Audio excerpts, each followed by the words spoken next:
스위스 교육심리학자 피아제가 있습니다. 스위스 교육심리학자. 아이들의 인지를 연구해서 이 장성하기까지의 이 과정, 단계를 이제 나누었거든요. 그 연구하고 단계를 나누다 보니까 중심축이 하나 있어요. 중심축. 그게 무엇이냐?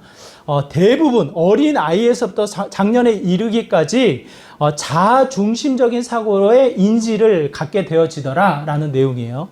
그래서 그 단계의 연구를 살펴보면 이렇습니다. 0세에서 2세 자기 눈에 보이는 것만 확인을 해요.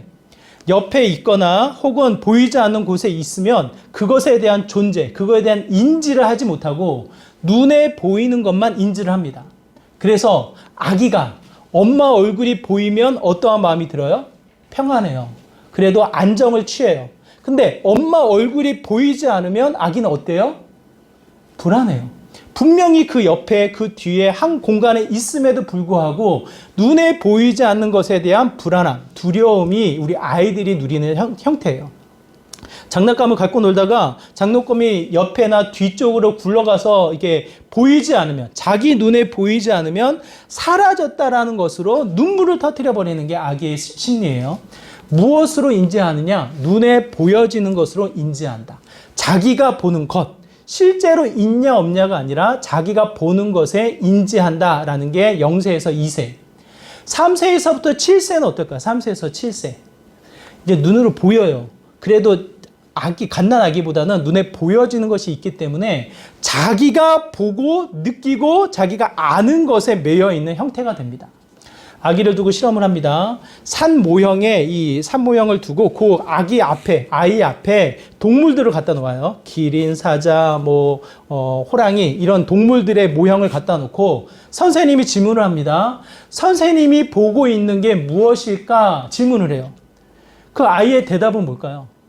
산으로 가려져 있습니다. 중앙에 놓여져 있고 선생님 앞에는 동물이 없어요. 아이 앞에만 동물들의 모형을 갖다 놨어요. 아이에게 묻습니다. 선생님이 보고 있는 게 무엇일까? 아이의 대답은 뭘까요? 아이의 대답. 자기 중심적 사고의 인지를 가지고 대답을 합니다. 반응을 합니다. 어떻게 해요? 사자요, 호랑이요, 기린이요. 자기가 보고 있는 것에 대한 인지를 가지고 상대방도 그것을 보고 있다라는 착각을 하게 되어져요. 선생님은 산을 보고 있지요. 선생님은 나를 보고 있죠. 저를 보고 있지요. 이렇게 대답을 못해요. 왜?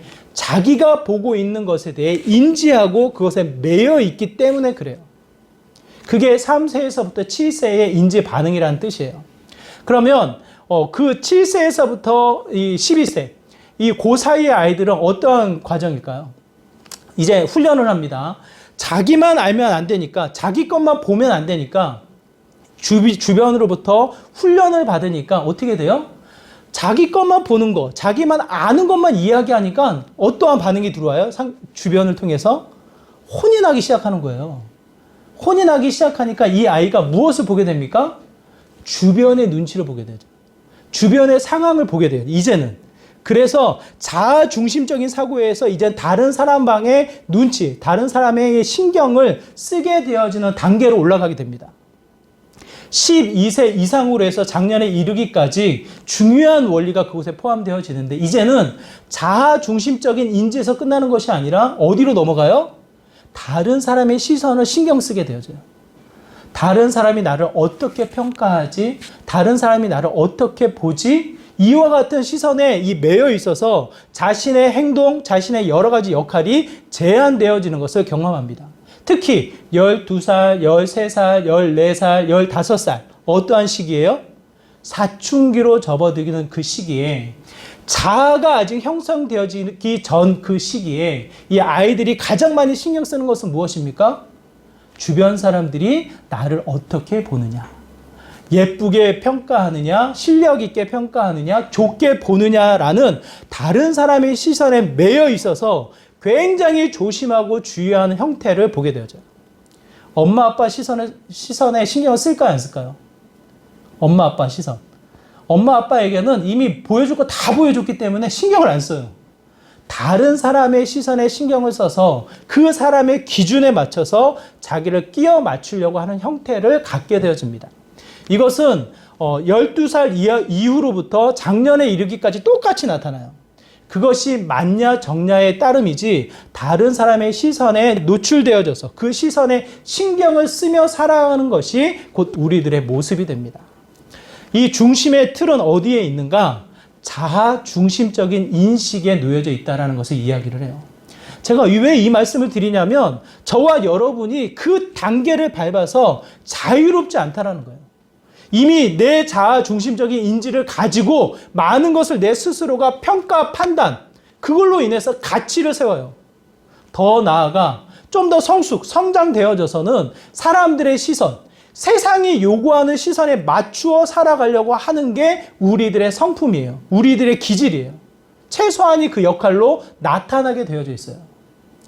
그러다 보니까 우리의 자아, 우리의 신앙이 어떠한 영향을 받게 되어집니까? 긍정적인 영향을 받을까요? 부정적인 영향을 받을까요? 성경은 상당히 많은 부분에 있어서 이 부분을 뛰어넘게 해요. 뛰어넘게. 자아 중심적인 사고에서 더 나아가 상황에 매여 있는 사고에서 벗어나 그 이상의 것을 추구하도록, 그 이상의 것을 바라보도록 성경은 우리에게 권하여 이야기를 합니다. 오늘 본문 우리가 읽은 27절, 28절이요. 굉장히 기뻐요. 굉장히 즐겁게 하나님을 찬양하는 장면이 나와요.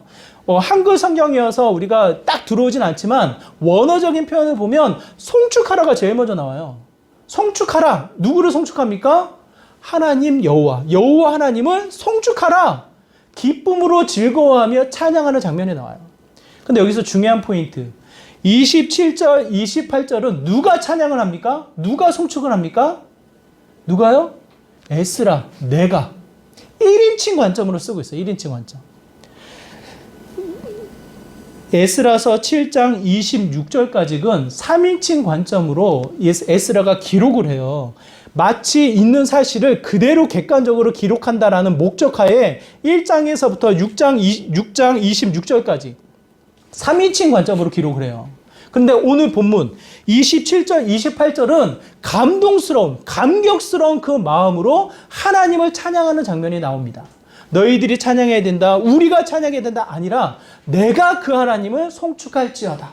내가 하나님을 찬양하는 그 장면이 나와요. 그런데 한번 생각해 보세요. 에스라에게 놓여진 상황이 그냥 아까 말씀드렸듯이 자아 중심적이라면 세상의 관점, 세상의 시선에 이 신경을 쓰고 있는 마음이라면 그 기쁨의 찬양이 나올 수 있을까요? 여러분 한번 생각해 보세요. 에스라의 상황을 여러분이 잘 기억해 보시기 바라요. 시간적인 역추적합니다. 이미 이 에스라가 포로로 끌려갔어요. 몇 년의 시간이 갑니까? 포로로 끌려가서 최소한 70년의 시간이 가는 거예요. 70년의 시간이 지나서 하나님이 약속하신 그 시간에 1차 귀환이 들어와요. 이스라엘 백성이 1차 귀환으로 70년의 포로를 지나고 들어왔단 말이에요. 1차 귀환된 자들의 마음이 어떨까요? 굉장히 감동스럽죠. 하나님이 70년의 시간의 약속을 지키셔서 예레미야가 주신 말씀대로 그들이 귀환하게 되었다. 예루살렘으로 돌아오게 되었노라. 감격과 기쁨이 그곳에 넘쳐나요. 그리고 나서 또 시간이 얼마나 지납니까? 시간이. 우리 집사님이 말씀하셨듯이 58년의 시간이 지나요. 성전을 건축한 시간까지 따지면 20년 플러스 58년이에요. 몇 년의 시간이 지납니까? 78년의 시간이 지나는 거예요. 거기에 2년 2개월 준비를 했어요. 80년을 꽉 채웠어요. 70년의 시간이 지나고 80년의 시간이 또 지났어요. 그리고 나서 에스라가 등장하는 거예요. 에스라가. 이 에스라의 상황이 긍정적일까요? 부정적일까요? 에스라를 바라보고 있는 이스라엘 백성의 시선이 환대하고 적극적이고 감동적일까요? 아니면 의심의 눈초리, 따가운 시선에 놓여져 있는 에스라의 상황일까요? 한번 생각해 보세요. 1차 귀환자의 명단과 2차 귀환자의 명단을 비교하면 알 수가 있어요. 1차 귀환할 때 몇 명이 귀환을 하게 됩니까? 기억나시나요? 정확한 숫자는 우리가 기억 못하겠지만 대략적으로 따지면 42,360명. 종의 수를 뺀 거예요. 종의 수까지 포함을 하면 5만여 명의 이 이스라엘 백성이 1차 귀환을 하게 되어져요. 1차 귀환. 5만여 명. 적지 않은 수예요. 그 당시에 이동수단이 없는 이들이 5만여 명이 이동한다는 것은 굉장히 큰 수예요. 그런데 희한하죠? 2차 귀환. 70년의 포로가 끝나고 80년의 시간이 지나 에스라가 중심으로 2차 귀환이 이루어질 때 몇 명이 이동할까요? 몇 명이? 몇 명이 이동하면 좋겠어요, 여러분? 한번 생각해 보세요. 기대하고 설레이고 하나님 말씀에 감동이 있고 하나님의 일하심의 역사에 기대감이 있다면 어떠한 마음이 들까요? 많은 사람들이 참여하지 않겠어요? 많은 사람들이 오지 않겠어요? 그 인원을 헤아려 보니까 1,500명이 모였대요. 1,500명. 남자의 수만 1,500명. 여자를 포함해서 자녀까지 포함해서 가장 많은 수로 따져본다면 아마 5,000명을 넘지 못할 것 같아요. 아까 1차 귀환 때 몇 명이 왔다고요? 5만여 명. 2차 귀환, 에스라를 통해서 이 귀환하는 명단은 몇 명이라고요? 5천여 명. 10분의 1 겨우 채우는 숫자. 무엇을 의미합니까? 이스라엘 백성의 시선이 너무 기대가 되고 설레이고 감동이 되어지나요? 에스라가 송축하라 찬양하는 이 마음이 많은 사람들에게 영향, 감동으로 느껴질까요? 여러분 그 상황을 들어가서 생각해 보세요. 많은 사람들이 따가운 시선으로 바라보는 거예요. 아니 70년의 약속은 지켰는데 왜 이스라엘 백성은 회복이 안 되는 거야? 왜 포로기는 끝나지 않는 거야? 다윗과도 같은 영광이 왜 다시 주어지지 않는 거야? 하나님이 정말 살아 계시는 건가? 많은 이스라엘 백성의 고민들이 그곳에 담겨져 있어요. 2차 귀환 때는 1,500여 명, 겨우 5천여 명이 모이는 형태를 본다면 에스라를 바라보는 시선은 결코 호의적이고 따뜻하고 긍정적으로 보는 시선이 아닌 것을 우리가 보게 되어져요. 얼마나 눈치가 보이고 그냥 가만히 살아있지, 가만히 그곳에 멈춰있지, 뭐가 잘났다고 앞장서서 나가려고 하나, 그냥 나를 좀 내버려 두지, 이스라엘 백성이 따가운 시선에 놓여져 있는 것을 보게 되어져요. 아닥사스다 왕, 오늘 본문이 에스라를 환대해서 이 많은 부분에 지원을 해요. 아닥사스다 왕이. 우리가 읽진 않았지만 26절까지 아닥사스 왕이 친히 편지를 써서 보내가지고 특별한 이 에스라를 대우하는 장면이 나와요. 어디까지 대우를 하냐면 이 모든 경비를 드림과 동시에 법적인 권한까지 그에게 줘요. 에스라에게. 법적인 권한. 법적인 권한은 그 나라의 질서와 그 나라의 권위를 주는 거예요. 굉장히 큰 환대죠. 호의죠. 근데 처음 아닥사스다 왕이 처음부터 그랬냐고요. 아닥사스다 왕이. 4장을 우리가 살펴보면 이 4장에 삽입된 부분, 예전에 있던 일을, 앞으로 이루어질 일을 4장에서 먼저 언급했잖아요. 아닥사스다 왕이 편지를 보내요. 4장에서. 편지를 보내서 이스라엘 백성의 공사를 멈추게 만들어요. 이게 무슨 일입니까? 많은 부분 생략이 되었지만 다리오 왕, 아하수에로 왕, 아닥사스다 왕, 이 세 왕을 거쳐서 아하수에로에게 사마리아인들이 고발을 하고 그 고발을 받아들여서 이스라엘 백성의 공사를 멈추게 하고 그 영향이 어디까지 옵니까? 아닥사스다 왕까지 오는 거예요. 아닥사스다 왕 초반에는 결코 이스라엘 백성에게 환대, 호의적이지 않았어요. 그만큼 모든 공사의 방해와 어려움을 줬던 게 아닥사스다 왕의 모습입니다. 하나님을 바라보면 이 세상의 시선과 상황에 놓여져 있다면 하나님 앞에 찬양할 수 있을까요? 하나님에게 찬양이 쉽게 나올까요? 제가 전에도 말씀드렸지만 신방이 참 은혜스럽고 기다려지고 말씀을 나누는 귀한 자리이기는 하지만 이게 참 부담스러울 때가 있어요. 제가 작년에는 가정을 통해서 신방을 했고 올해는 교회에 이제 제가 초대를 해서 교회의 가족 단위로 이 신방을 할 거예요. 작년에는 주간에 집에 계신 분들을 만났다면 올해에는 이제 직장 또 이제 자녀분들, 가족분들 교회로 오시라고 해서 8인을 넘지 않는 선에서 제가 교회에서 신방을 할 계획을 세우고 있어요. 7월, 8월 사이에 진행을 할 거예요. 기대가 되고 설레요. 여러분 만나는 게 너무 말씀에 대한 이 여러 가지 도전으로 저부터 준비하는 시간을 가져요. 설레요. 그런데 그렇지 않은 신방이 있어요. 그런 신방이 언제라고요? 제가 말씀드렸어요. 자녀를 두고 기도하는데 우리 아이가 나 죽기 하루 전에 죽게 해주세요. 아이의 죽음을 두고 기도하는 부모의 가정을 신방할 때 이 장애를 가진 자녀의 부모의 마음이 동일해요. 자기가 돌볼 때, 자기가 케어할 수 있을 때까지는 얼마든지 괜찮아.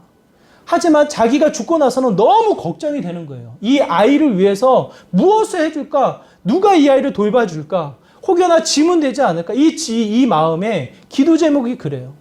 내가 죽기 전에, 하루 전에 우리 아이를 데려가 주세요. 이게 장애를 가진 자녀의 모든 부모의 공통된 기도 제목이에요. 그 기도 제목을 뻔히 알고 있는 제가 그 가정을 신방하러 갈 때 얼마나 마음이 두렵겠냐고요. 때로는 제 발목을 뭐가 꽉 붙잡고 있는 느낌이에요. 이 발걸음이 떨어지질 않아. 그만큼의 부담감, 그만큼의 이 시선들, 무슨 말을 어떻게 전할까? 하나님이 이 인생의 주인이라고, 이 아이의 생명을 하나님이 주셨다고, 하나님이 이 모든 여정을 계획하고 예정하셔서 지금 진행하고 계시다고, 이 말을 어떻게 하냐고 제가.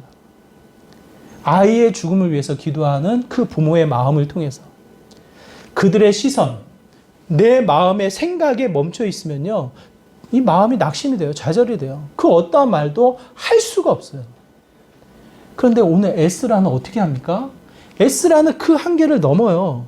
에스라는 그 한계를 넘어서 이야기를 해요.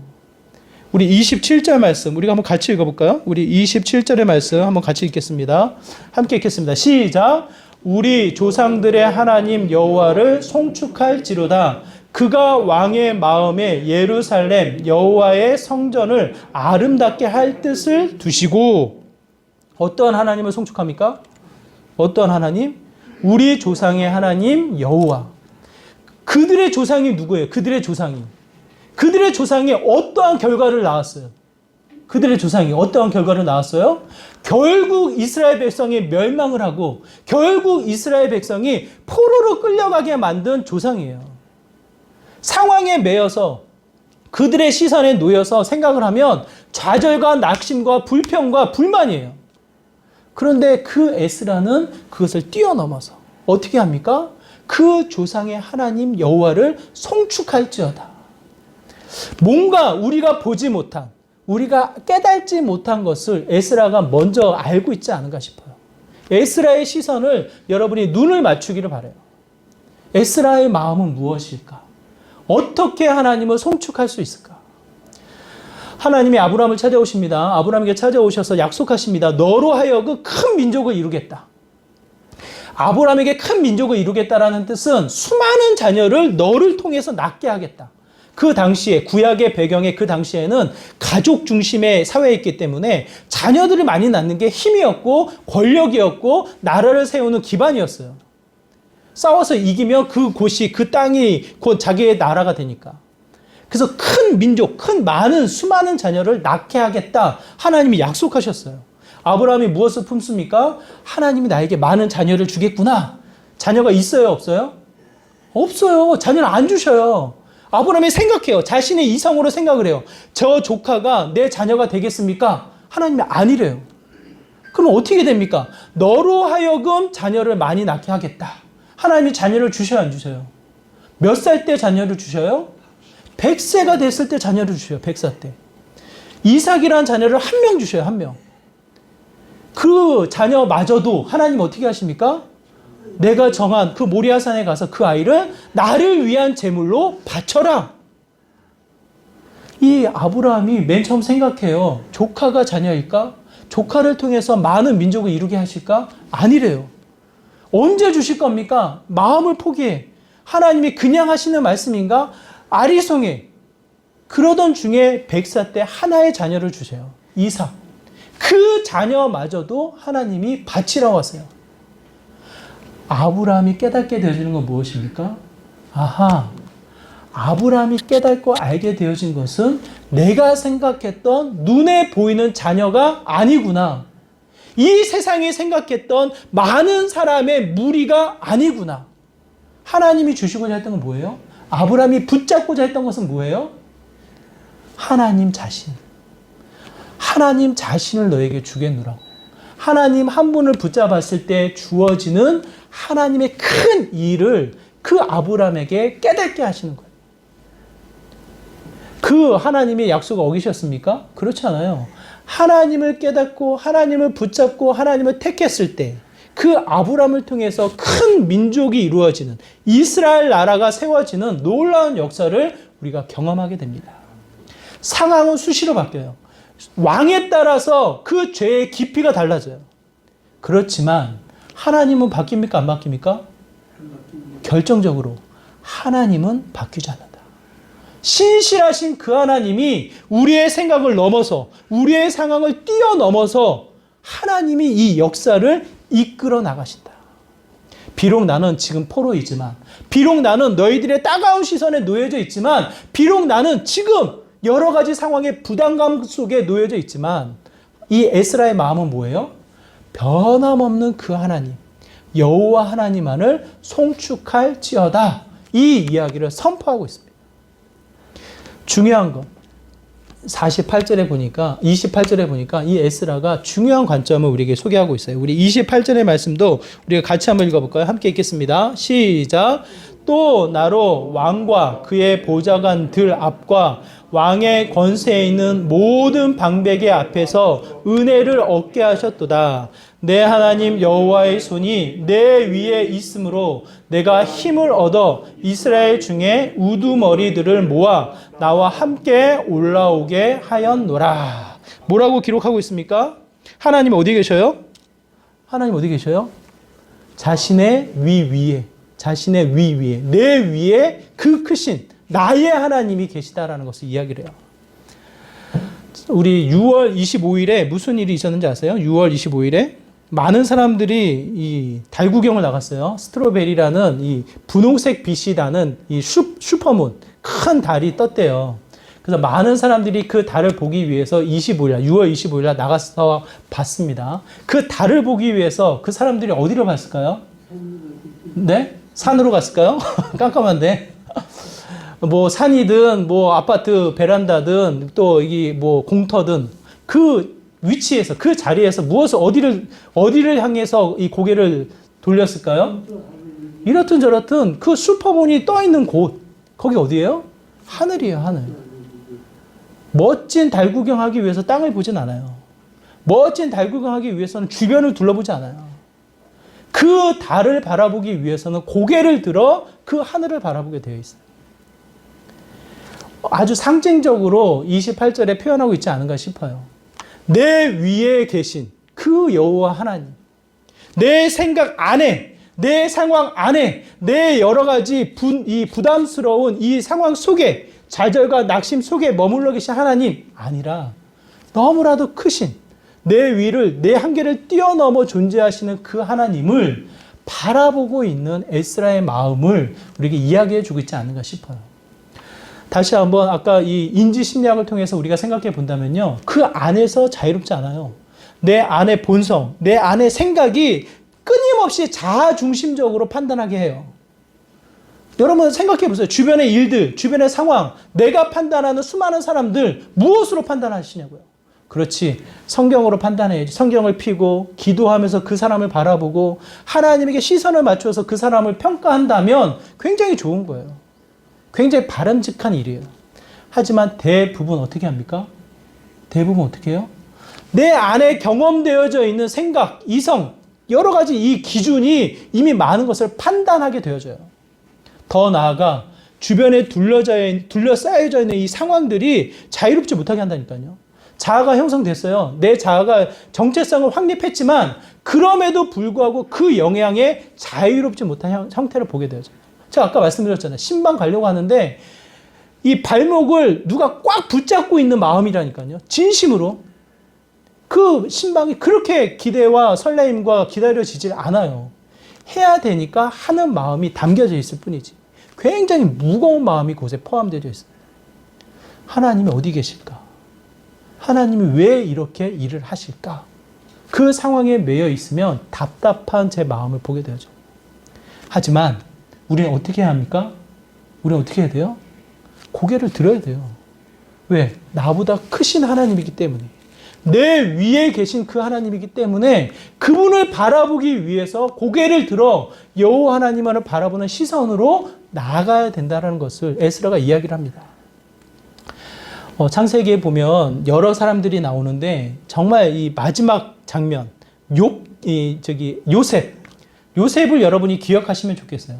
어린 시기에서부터 중간 과정의 일들을 다 기록하면서 총리에 이르기까지 요셉의 일대기를 기록하고 있어요. 재밌어요.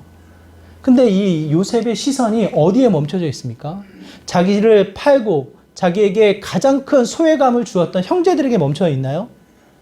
아니면 억울한 누명에 빠져가지고 감옥에 갇혀야 되는 그 상황에 매여서 불평과 불만에 머물러 있나요? 나름대로 시간을 보내서 이 술관원을 향해서 자기의 호의를 베풀었는데 잊혀져요. 2년의 시간이 지나요. 깊은 좌절과 낙심에 빠져 있나요? 요셉이 어디로 나갑니까?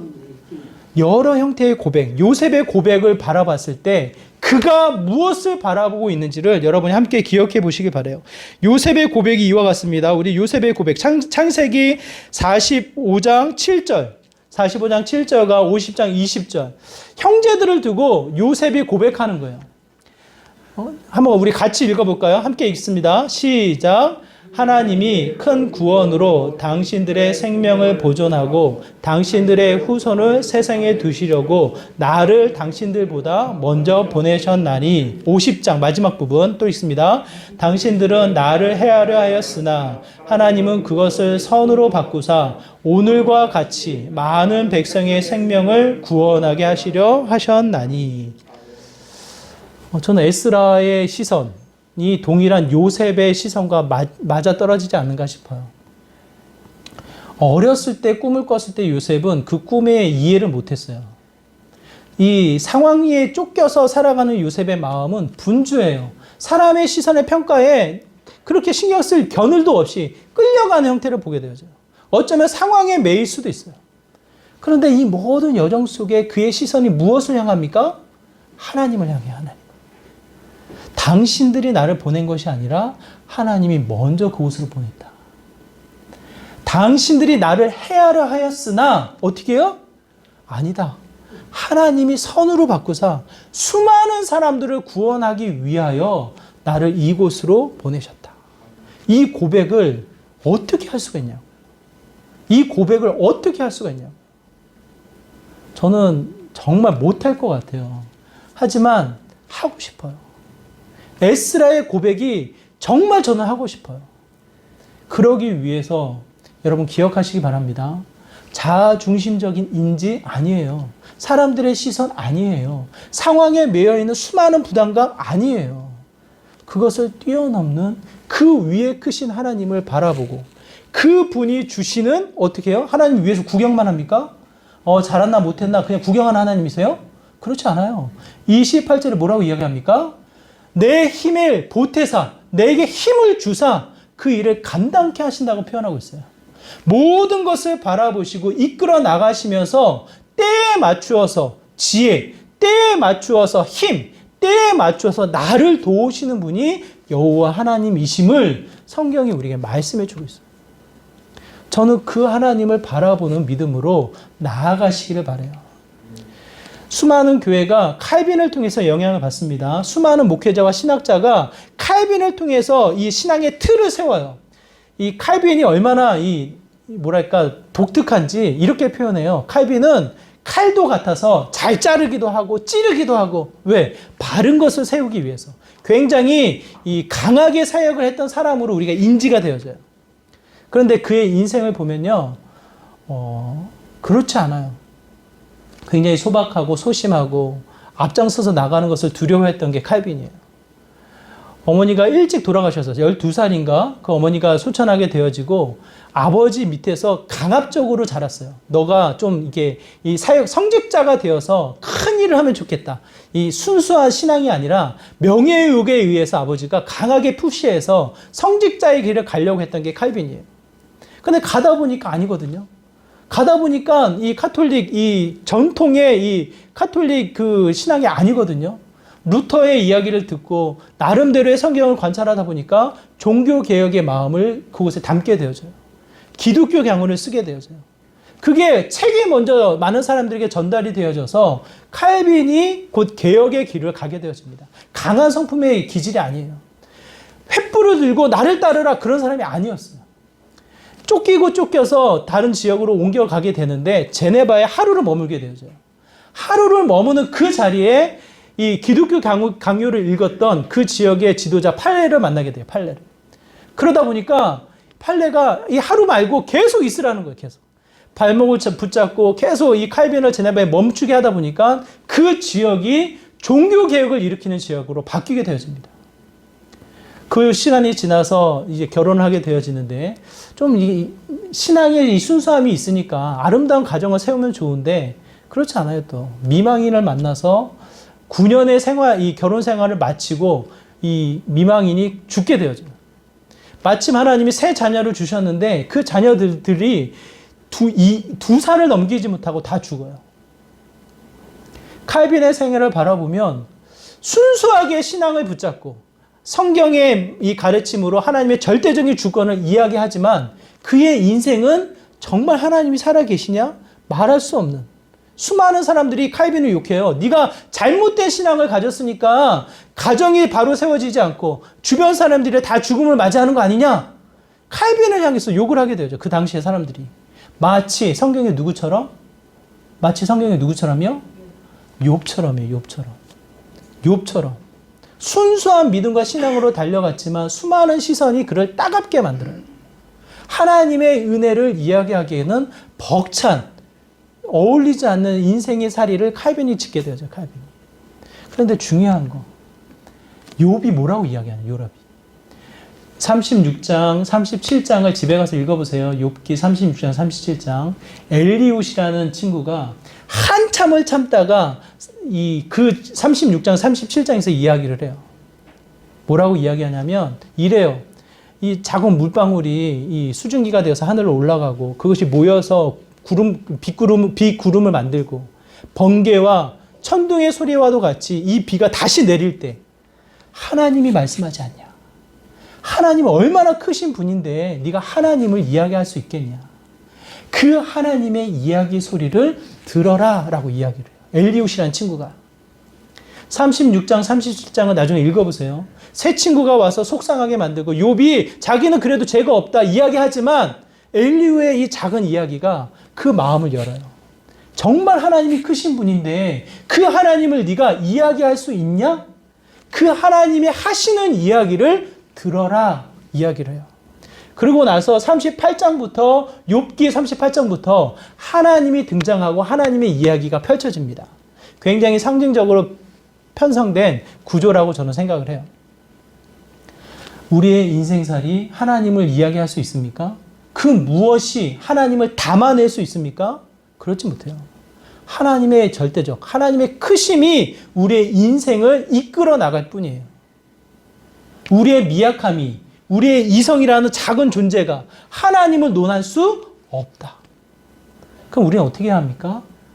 그 크신 하나님을 여러분이 시선을 맞추어서 그 크신 하나님을 송축하고 인정하고 그 하나님의 메시지를 드러나가는 믿음의 삶이 되어야 합니다.